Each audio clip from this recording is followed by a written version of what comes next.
And Arnie Sherman. You're listening to What Do You Know on Newstalk KGVO, AM 1290 and 98.3 FM.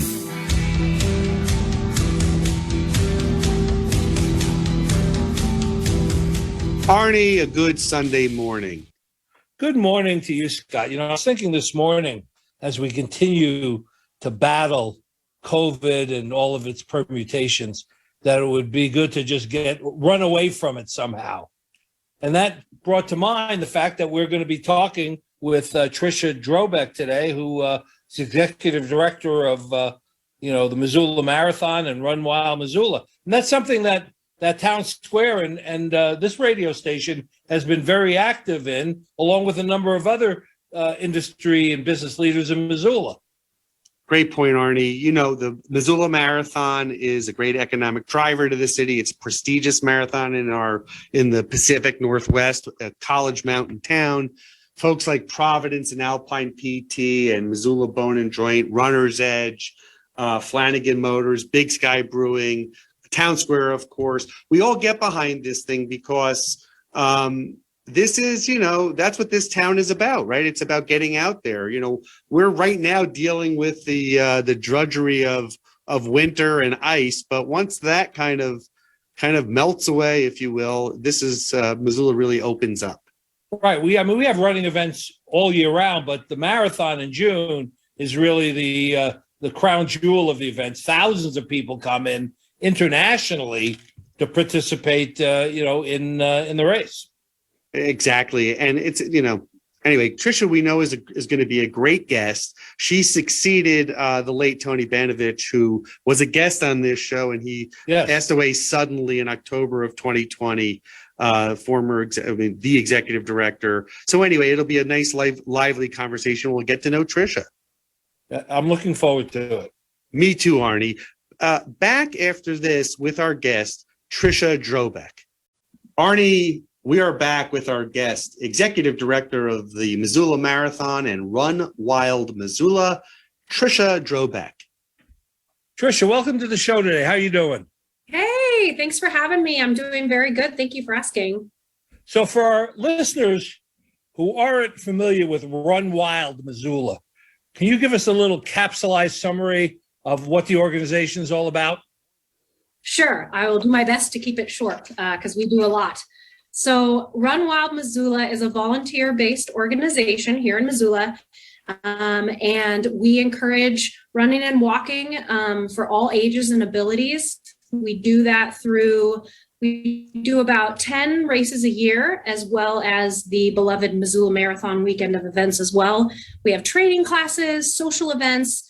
Sometimes we bring in guest speakers. We have group runs that go regularly. We just encourage people to get moving, get out there, a little bit of something for everybody. And it's a membership organization? You have members? It is, yeah. We have about 1,500 members here kind of in the Western Montana area. And another thing that we're very passionate about is we are a nonprofit. We're a 501(c)(3), and with most of our I wouldn't say most, but we do a lot of charitable giving as well. In fact, last year in 2021, we gifted $43,000 to other charities in the area. That's fantastic. Now, 2020 and 2021 was difficult for you. You actually did a virtual marathon, wasn't that? Is that how it ended up happening? That's right. So obviously in 2020, when in the spring, when the pandemic hit and everything shut down, the marathon shut down with it, turned it into a virtual run. And there was big hopes of having it in 2021 as well. It was right on that cusp of, after vaccines rolled out, there's lots of uncertainty in the county, and the marathon committee made the impossible decision to cancel the race again for in-person that year as well. So it also became a virtual race. So we are very bound and determined to have an in-person race for 2022, and as well as keeping people safe out there. But I think everybody can agree that we all know a lot more. So how do you do a virtual race? How do you do a virtual race? Yeah. So it's actually pretty fun. And I participated myself in the 2021 virtual marathon. You can map out a course of 26.2 miles or 13.1 if you're doing the half marathon. And you go out and you record it either with you can use Strava. A lot of people have GPS, that sort of thing, telling you how far you've run, or you can pre-map it and run it. And then you report back to the race organization. Usually you just upload your results and we post those for everybody to see. Just like you, Arnie, with your golf golf handicap. Virtual golf? Virtual golf. But, I think before we kind of go even further, I think we have to acknowledge the fact that the last couple of years with the pandemic has obviously been crazy, but we also lost our executive director, Tony Banowich. Yes. Right at the outset, unrelated. But, talk a little bit about that, Trisha, and kind of what that has been like over the last, couple of, year and a half almost, and kind of working through that. Yeah, because you were involved even before you became executive director of Run Wild Missoula. You were involved in the organization. You actually won 4 of the races. I definitely have participated in a ton of Run Wild and Missoula Marathon events. I was also on the Missoula Marathon committee, heading up sponsorships back in when Anders Brooker was the race director prior to Tony. But in 2020, it was pretty much a huge shock, and it rocked our running community very hard when Tony suddenly passed away. It still renders me speechless a little bit. It was just, I don't think any of us were prepared for it. And, Tony was just a staple, and he did great things for this club. His passion was evident in everything he did. You guys knew him, and it is very big shoes to fill. And I think about Tony a lot in a lot of the things that I do. And, he embodied a lot of the good qualities that we want in all humans. So it was, pandemic in March, Tony passed away in October. And then turning around and having to cancel the race again in 2021, it was just kind of like bam, bam, bam. And then, so we've done some healing, I think, within the organization and with the marathon, and I think everybody's ready to have an in-person event. We've renamed the 5K race to the Tony Banowich Missoula 5K in his honor, and we'll have a little display about Tony's legacy at the race. I think, go ahead. I was going to say, and the dates now, for the race are when? So everything starts on Friday, the 24th of June. That's when we have our beer run, which is super popular. It's free. You show up, you go for a 3 or 5 mile run with 700 to 1,000 of your closest friends. And then you finish with a complimentary Big Sky Brewing beer. We also have the expo and packet pickup that night. The 25th is the expo, again, the kids marathon finish, the 5K or the Tony Banowich Missoula 5K as well, and packet pickup. So it's a very busy place down at Karis Park all day Saturday. And then both the half marathon and the marathon start at 6 a.m. on the 26th of June. And you became executive director in August of 2021. You had never run a not-for-profit organization before. You're now, 5-6 months into it. What's the experience been like for you? I have to say, it's been actually really awesome. Not that I would have expected it not to be awesome, but, I came from a very for-profit organization, I guess you could call it. I worked for a large corporation. I came from the aquatics industry, so very different than the running industry, and obviously going from private industry to a not-for-profit is a big shock. But when it comes down to it, customer service is customer service, and I'm taking care of our members and making sure that they are engaged and that they are, just getting involved in the organization. We have so many volunteers. It's pretty amazing what happens at each race and each event that we do. And the marathon itself, so many people put in countless hours. I've grown to wear many hats. I feel like I have maybe 300 heads to wear all of my hats here, because it's just myself and 2 full-time staff members and a part-time staff member. So I am learning as I go. There's no instruction manual, but I am having a good time. I get to talk about running all day, so I can't think of anything that I would rather do. Did you grow up running? As I know you're originally from Portland, Oregon, which is, Right. the home to Of the swish. of the swoosh or whatever it is. And talk about that. Like, how did you get into running? Sure. So I grew up playing soccer.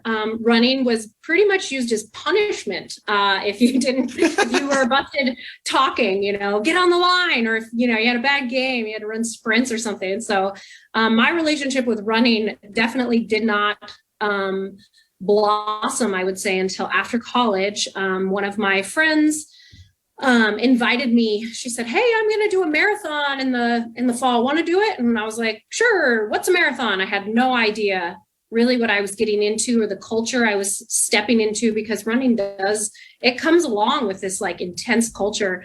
And I'm kind of bummed that I missed out on that in my high school years and college years. But at the same time, there is something to be said for discovering something new as an adult that kind of changes your trajectory of your life. Because I can tell you right now, if I hadn't have said yes to my friend running that marathon that day, I probably wouldn't be here. So, But you you also trained and are a competitive runner. What's that like? What is the training regimen? I mean, we're talking about weekend warriors now. Sure. So talk about that, because that's an accomplishment in and of itself. Sure.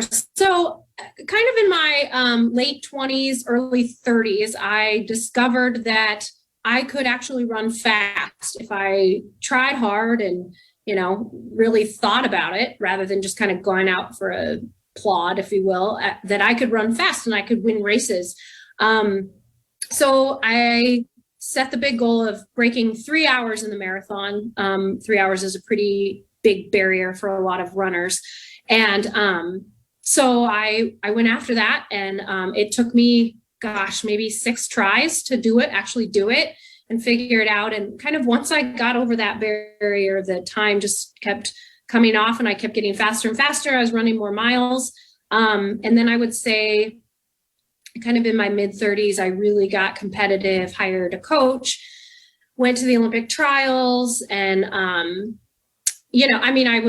wouldn't say I was like a professional runner or anything. By that means I was maybe an elite or sub-elite level, still competitive, winning some prize money, regionally doing well. But it was fun, and I enjoyed that. I'm a competitive person, and it was a great outlet for me. After I went to the Olympic trials, I ran one more and one more Missoula Marathon.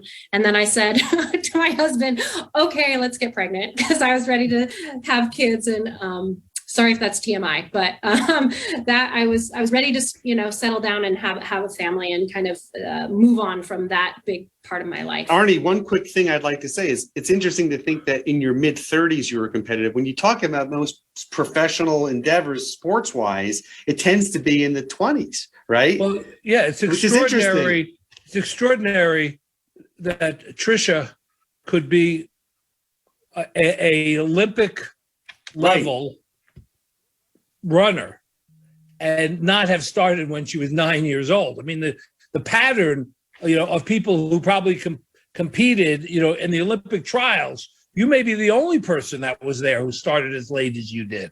Most start, a heck of a lot earlier. They're competing in high school and college. They're doing cross country. They're on the track team. They've had a coach since they were 18 years old. It's been, to start as late as you did and to be as competitive as you've been, you still hold I think the record for the Missoula, marathon race that you set in 2015. That's an amazing story in and of itself. Yeah, there is something special about women in their mid 30s. I don't know if you guys paid attention, but last weekend, both American records were blasted in the half marathon and the marathon by women. One was 37 and one was 38. So yeah, I saw that. It's crazy. I feel like with distance running, especially women's distance running, I mean, it's really not that far removed, one generation removed, where they thought, women's uterus was going to fall out if she ran that far, or they weren't allowed to do the Boston Marathon, or, it's still new because we weren't allowed to do it, or we weren't encouraged to do it. So I do think that American distance running is, it's kind of at this forefront of breaking barriers. Real quick question. So does it also speak to the fact of emotional maturity and the psychology of being able to run a 26.2 mile race? I mean, talk about the psychological kind of preparation and training along with the physical. Sure. Yeah, they definitely coincide. And I know that there's a lot of people out there that say, running is 10% physical and 90% mental.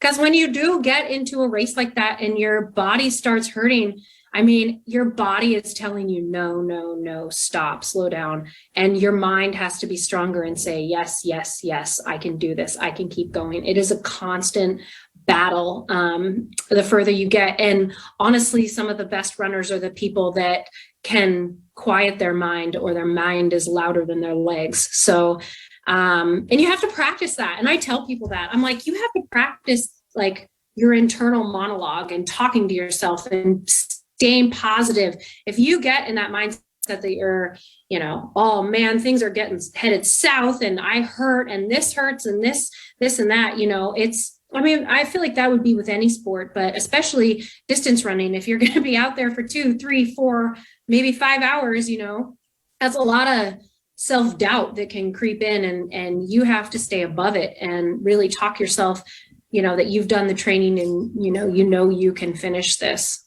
And there may be something to be said for physiologically waiting till you're mature, till your physical assets have matured and haven't gotten damaged, early on. That there are little cracks and breaks here and there that have healed but can be in a long run an impediment. Maybe holding your body until you're a little bit more mature in life may be actually an asset for marathon running.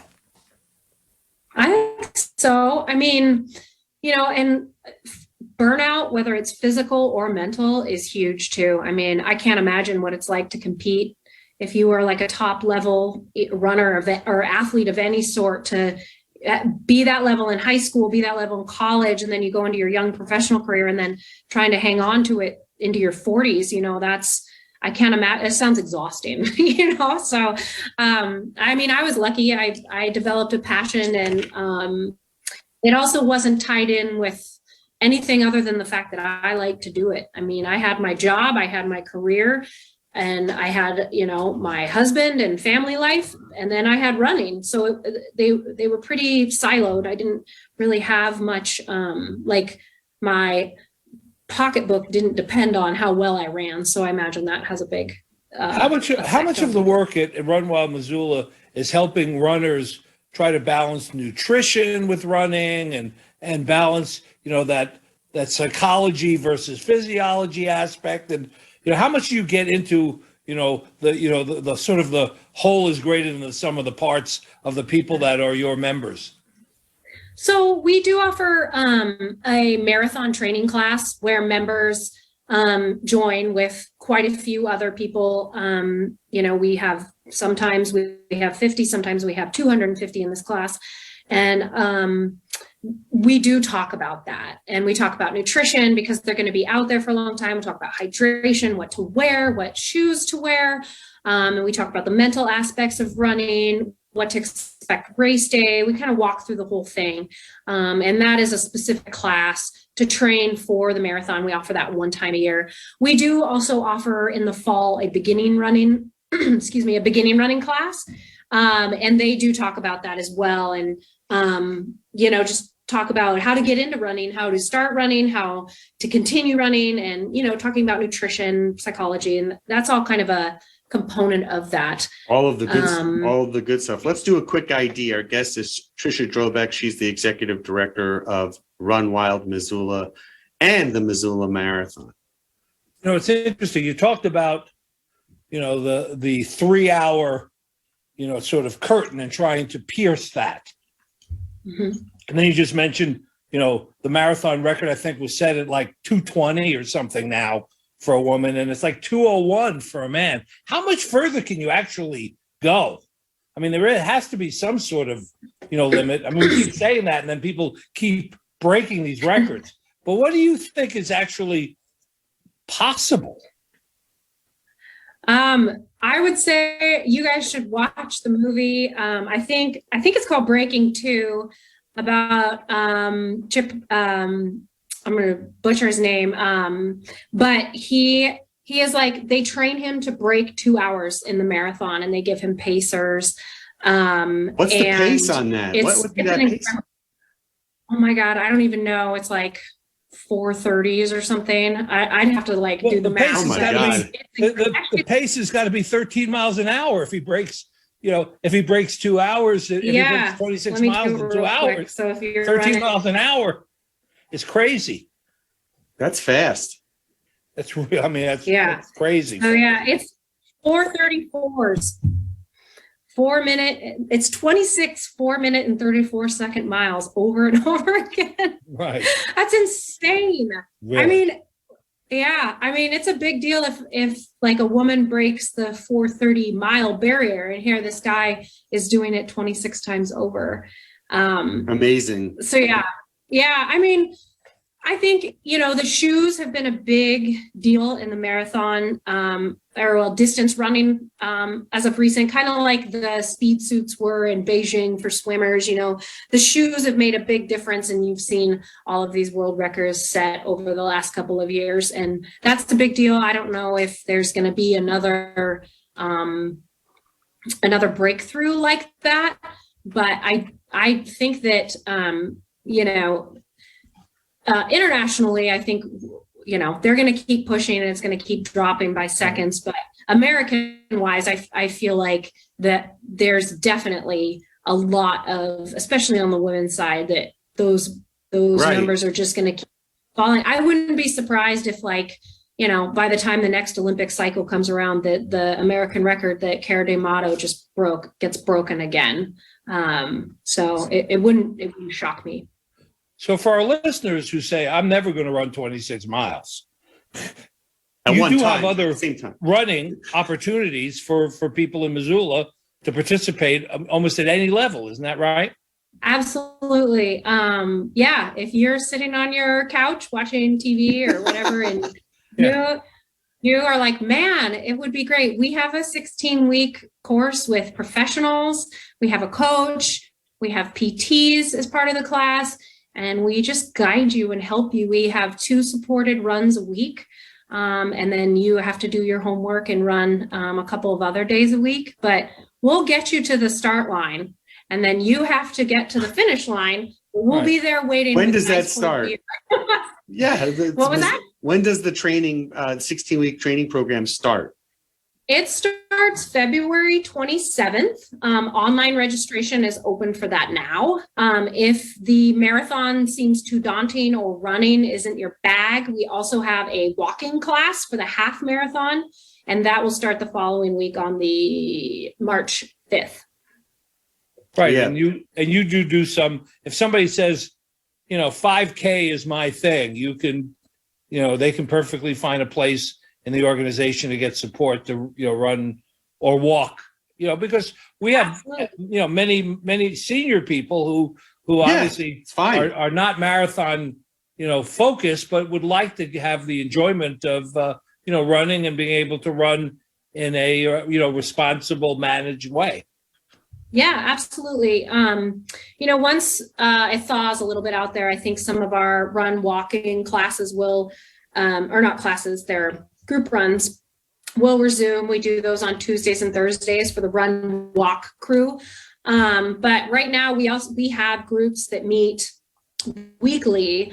We have a Saturday group, a Wednesday night group, and then we also have a Tuesday group that meet and run. And we like to call them no drop runs, which means that if you're hanging in the back, somebody's going to hang with you. Well, that's good. And yeah, I mean, we're here to be inclusive, and we want everybody to enjoy themselves. And Scott, you'll hang with me for the 40-yard dash. From one side of, Arnie, I have committed to do the 5K this year, just my personal goal, because I used to love running, but it really is true. Like, the running community is very supportive. It's not like when you walk into a gym and you see guys lifting weights, you're like, I'm never going to be able to do that. I just won't even start. With running, it's very encouraging because they know everybody has different levels, right, of stamina and of skill. So to your point, Trisha, you're very inclusive. I remember I was never much of a runner, but I liked walking an awful lot. And I remember often, as you do, Scott, being from back east, starting up in the Upper East Side in New York and walking all the way down to the, end of Manhattan, and that'd be, 10, 12 miles. Great. And a great run. Nothing, so. A great walk. Yeah, great walk, great run, great experience. And it was, healthy and interesting and, helped you have some level of fitness rather than virtually walking, on a treadmill, sitting in front of your TV or right. playing some kind of, virtual reality, game, which doesn't really do as much as the metaverse. The metaverse. Right. Doesn't have the same benefits. Trisha, how do you feel about that? I know you talked about inclusivity and training, but it really does go back to the mental thing, which is it's so easy to talk yourself out of running, to say, I hurt today. Yeah. My back hurts. I think the key is to make it a habit, with anything, you have to do something, 10 times before it's learned and it's a habit. So you have to show up 10 times. I also think that when you do it with a group and you make connections with those people, that you want to show up for them just as much as they want to show up for you. So if you start meeting somebody Wednesdays at 6 a.m. and you don't show up for one, there's a little bit of accountability there. And so I think that plays a part on it as well. Yeah, you don't want to let people down. You don't want to let people. Well, it's what happens. It's kind of what happened when we play golf, right? We have a foursome that we like to play with regularly, and you don't want to let them down. And even if the weather isn't perfect or you feel a little, out of sorts, you don't want to let the other folks down, as opposed to just doing it yourself. You got to push yourself. You got to push. So, Trisha, what's nice about Run Wild Missoula is you have a couple of different events happening. So I think you had mentioned to me in the studio a couple of days ago, the next deadline for sign up is January 26th. That's when the rate changes for the marathon, right? It's actually technically it's the 29th. The 26th is our registration party. Okay. So you have until the end of the month to sign up and save $10 if you want to register for the Missoula Marathon or the Missoula Half. We are hosting a registration party at Big Sky Brewing at 5:30 p.m. On the 26th of January, where we'll have a beer run, meaning we just go for a 3 or 5 mile run. Your choice. Again, those are big group runs. Nobody runs alone. And then you come back, you have a beer, hopefully sign up. Each thing you do, if you show up, you get a ticket. If you do the beer run, you get a ticket. If you register, you get a ticket. And then we're going to have a big raffle and give away some fun prizes. Fantastic. And then if you want to do the kids marathon or the 5K, you don't have to sign up right now, right? You can sign up closer to the race. Yeah. Those events, they won't have a price increase until April. I don't think the kids marathon has a price increase. We just allow the kids to come out and have fun. Yeah, the 5K, the price doesn't change until April, but it's always good to sign up. We also do something called the Big 3 Challenge, which we encourage participants to do the beer run, the 5K, and either the half marathon or the marathon. And if you do all three of those, when you cross the finish line with the half marathon or the marathon, you head to the booth and you get a special prize. We've done these really cool magnets, or I think one year we did bottle openers. So there's a defibrillator. More beer. Exactly. Right. Now, Trisha, there's been some upgrades to the course this year because of the work that's been done on the bridge. So what's it going to look like this time around? Well, I'm biting my nails that the bridge will be done. It's hard to say. They don't exactly have a date because I know they're waiting on some parts. But that's a very PC way to say that.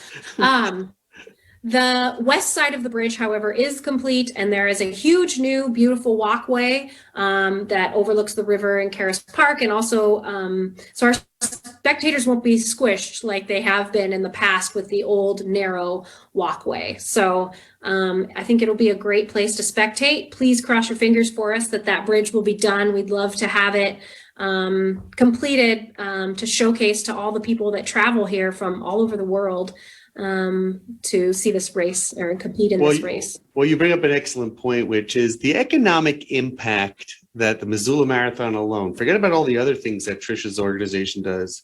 What is that, Trisha? It's in the $2.5 to $3 million, right, range?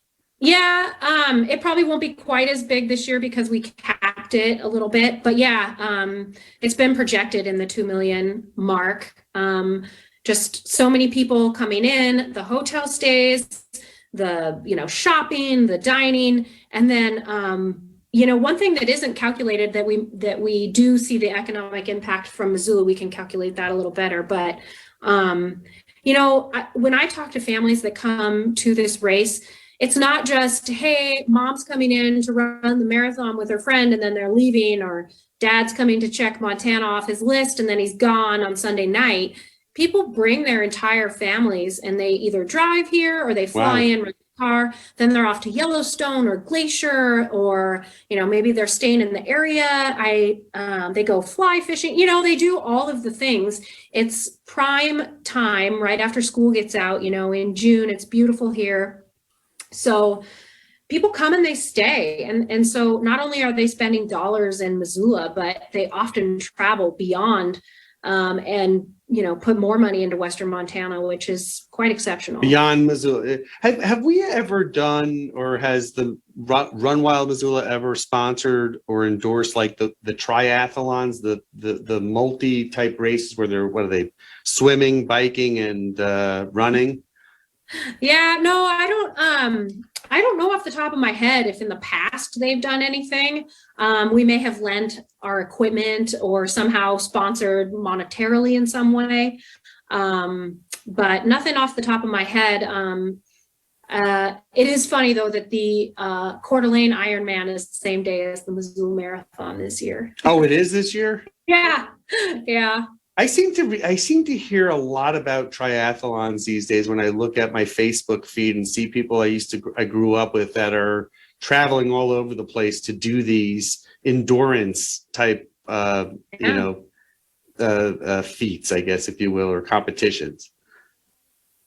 Yeah, I think a lot of people want the title Ironman as well, and more power to them. Hey, get them out there, get them doing their thing. Right. It's a different ball game when it costs, $900 to do an Ironman, but Missoula Marathon's $87. So it's a little different. Or I guess maybe it's not $900. Maybe it's more like $600. But it'll be a nice way to buy wetsuit, and it adds up. It'd be a nice way to integrate Flathead into the whole scenario out here. Arnie, sure. Have you? Question for you, because you brought up New York. Have you ever been in New York during marathon time? I've seen the marathon. Yeah, it's an overwhelming experience. the Boston Marathon, the New York Marathon, all the big city marathons, ones that you don't even think about very often. Chicago, I mean, almost every city has one, and they become big, sort of landmark events for the year in the city because of the very reasons Trisha mentioned. You bring your whole family, you make it part of a vacation experience. The race takes up only a small part of the overall kind of experience, particularly for people that have never been to Montana, have never been to Missoula, or are traveling here once a year to participate in this event. It becomes part of their their repertoire of things that they do. So it's an important activity for any community to engage in, just as the kayaking on our river has become an event for people to come to Missoula to participate in. Trisha, have you run other marathons? I'm imagining you have, besides Missoula. Yeah, I think I've done about 30 marathons, and I've done Boston twice. I've done Chicago. So yeah, I've done quite a few actually, and honestly, I know this sounds so jaded, but Missoula's the best. It's like it is amazing when, runners put on an event for runners, right? Runners know what other runners want and what other runners need. Sure. So it's been pretty great to like witness that. And even before I was like, in this position, the last 10 years, I'd tell Tony or Anders or whoever was like in charge of the marathon, I'd be like, oh, this is what I saw, or these are the bad things this marathon's doing. And, and Missoula's on a different level than like, say, a Boston or Chicago or whatever. Those are iconic races, right? With thousands and thousands of people, when I did Chicago, I think it was like 45,000 people or something. I'm like, that's like the size of this town. So that's a whole different kind of thing. Yeah. That's an event. That's a happening, as opposed to this, which is a mountain town having a mountain race. Right. Well, right. But interestingly enough, who is our competition in terms of like the Mountain West? Who does obviously Bend, Oregon, and cities in Oregon, but are they dotted all over kind of this Northwest area? These types of races. Yeah, and they come and go. Bend actually doesn't have a race, but Coeur d'Alene's quite a bit smaller. We're kind of in a weird, like in between middle size, where we have 6,000 participants. We're not quite to the grandeur of, say, like a Grandma's Marathon, which is in Duluth, or Fargo's pretty big, but like Eugene, I feel like it's kind of up there with us. Sure. And I think we're in this sort of a college town race environment, Northwest college town competition, kind of a. Yeah. It's a lot, but so what other races do we have coming up? Because I know the marathon is obviously in June, but you have a few other things happening before that. We do, yeah. We kind of do like a race a month, but we actually have quite a few coming up. We have our Heartthrob 5K, which is in Missoula, and that is the 12th of February. And then we have the Snow Joke Half Marathon, which is in Seeley Lake. You run around the lake. That is the 26th of February. And then Run for the Luck of It, which is our St. Patrick's Day celebration. Again, free beer. I feel like this is the theme for everything. Is the 12th of March. And then so those are probably like the next ones. And then we've got, like I said, about one race a month until the end of the year. Until the end of the year. Wow. And then we know June is June. And then do you take August and July and August off?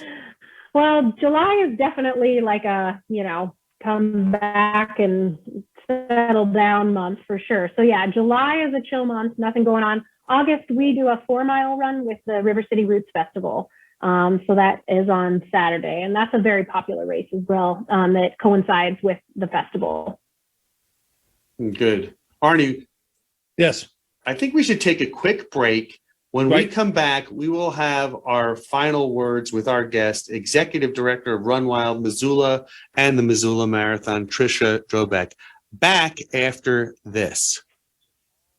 Hello, Arnie. We are back with our guest, Executive Director of the Missoula Marathon and Run Wild Missoula, Trisha Drobeck. Trisha, is your family runners? Is your husband a runner? Your kids run, or are you the token runner in the group? Well, no, my parents don't run. I mean, my dad might have been a hobby jogger in the 70s, you know, in like gray sweats or something, but nothing competitive. And my family was active. My brother is a mountain biker, and my husband was a former professional triathlete. So I'd say that's about it. But they're obviously supportive of your not only professional career as a runner, but now running, a not-for-profit organization. Scott and I have been, during our careers, often involved with not-for-profits, and they can be challenging. You have to put budgets together. You have to raise money. You have to support staff. You have to, manage books. I mean, you went to school to get a degree in journalism, and now you're, as you mentioned very early in the show, you're wearing 300 hats. You have to be, you're overseeing the financial aspects of the organization and the marketing, aspects and all the business aspects. Do you have a mentor that you go to? Is there somebody that helps you with all of that? Well, definitely on the financial side, we have a very strong board and a very strong financial presence with our board of directors. So I definitely lean on them quite a bit. And our newly minted president of the board, he's a CFO. So I tend, if I have financial questions, they tend to go to him. Who's that? And his name is Jeremy Partain. Great. And, who else is on your board? Oh man, we have 12 awesome board members. Let's see if I can rattle them off. Okay. Do you want like who they are and what they do, or why not? Let's see if you can remember them.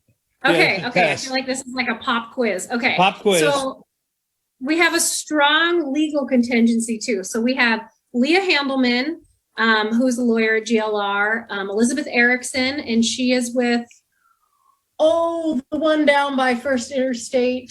And then Russell LaFontaine, he's a Montana public defender.